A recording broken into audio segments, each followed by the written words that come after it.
Assalamualaikum warahmatullahi wabarakatuh. Yang terhormat Bapak Ibu dosen pengampu mata kuliah Perkembangan Peserta Didik, Bapak Dr. Haji Iskandar Julkarnain MSI, dan Ibu Hajah Indah Budiarti MPD, serta teman-teman semua yang berbahagia. Kami dari kelompok 8, saya Normahianti dengan NIM 2110118320005.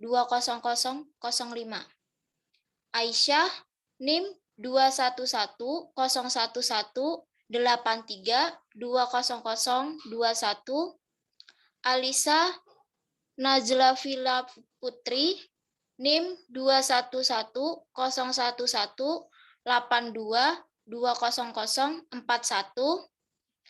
Nurvinayani NIM 211018183200024. Pada kesempatan ini, kami akan mempresentasikan tentang masa dewasa dini.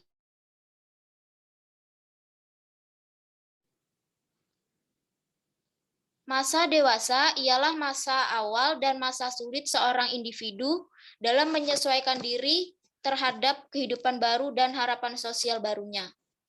Elizabeth B. Hurlock membagi masa dewasa menjadi 3 bagian, yaitu masa dewasa awal, young adult, masa dewasa madya, middle adulthood, dan masa dewasa akhir, older adult.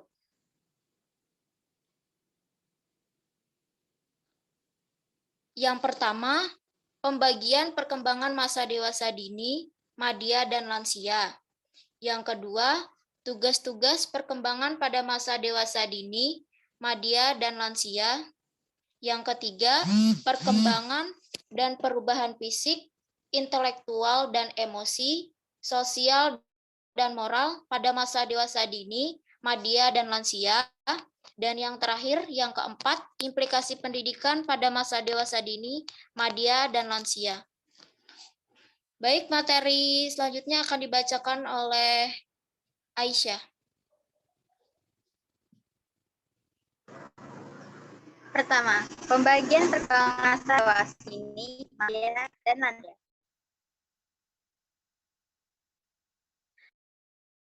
Dewasa ialah orang yang bukan anak lagi dan telah menjadi pria atau wanita seutuhnya. Masa dewasa biasanya dari usia 18 tahun hingga kira-kira 40 tahun dan biasanya ditandai dengan selesai pubertas dengan organ kelamin anak yang telah berkembang dan mampu reproduksi. Pertama, masa dewasa awal atau dini, young adult, berkisar antara umur 21 sampai 40 tahun. Yang kedua, masa dewasa madya, middle adulthood. Masa dewasa madya ini berlangsung dari umur 40 sampai 60 tahun.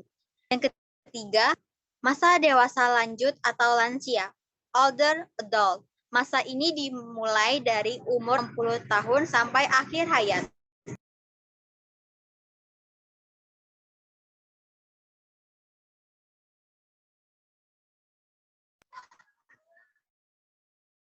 Kedua, tugas perkembangan pada masa dewasa ini, madya dan lansia.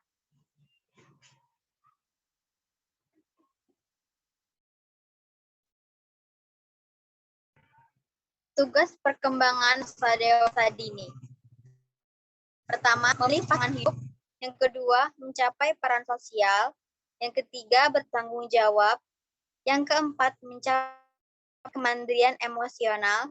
Yang kelima, belajar membangun kehidupan rumah tangga dengan pasangan hidup. Yang keenam, mengasuh anak. Dan yang terakhir, menjadi warga negara yang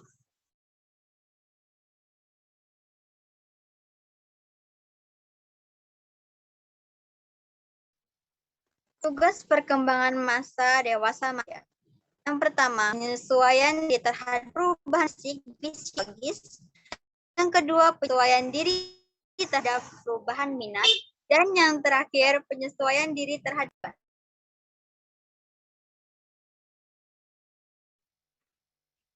untuk perkembangan masa dewasa lansia. Yang pertama,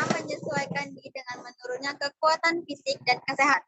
Yang kedua, menyesuaikan diri dengan masa pensiun berkurangnya income atau penghasilan keluarga. Yang ketiga, menyesuaikan diri dengan kematian pasangan hidup. Dan yang terakhir, membentuk hubungan dengan orang-orang yang setia. Yang seusia. Materi ketiga akan dipresentasikan oleh Alicia. Perkembangan dan perubahan fisik, intelektual, dan emosi, sosial, dan moral pada masa dewasa, dini, madya, dan lansia. Pada masa dewasa dini, yang pertama itu terjadinya perubahan yang pesat. Kedua, dalam jangka 3-4 tahun, tinggi tubuhnya hampir menyamai tinggi orang tua. Yang ketiga, pada laki-laki mulai menonjolkan otot-otot pada lengan, paha, dada, dan betis.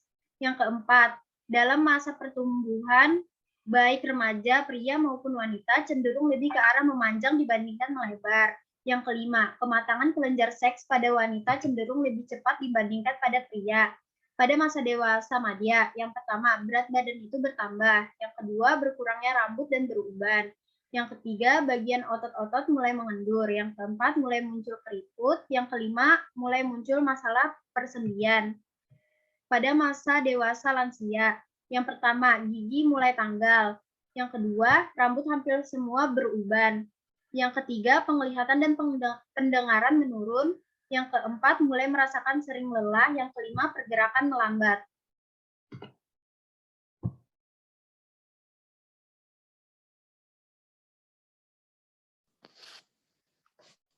Materi terakhir akan dibacakan oleh Vina.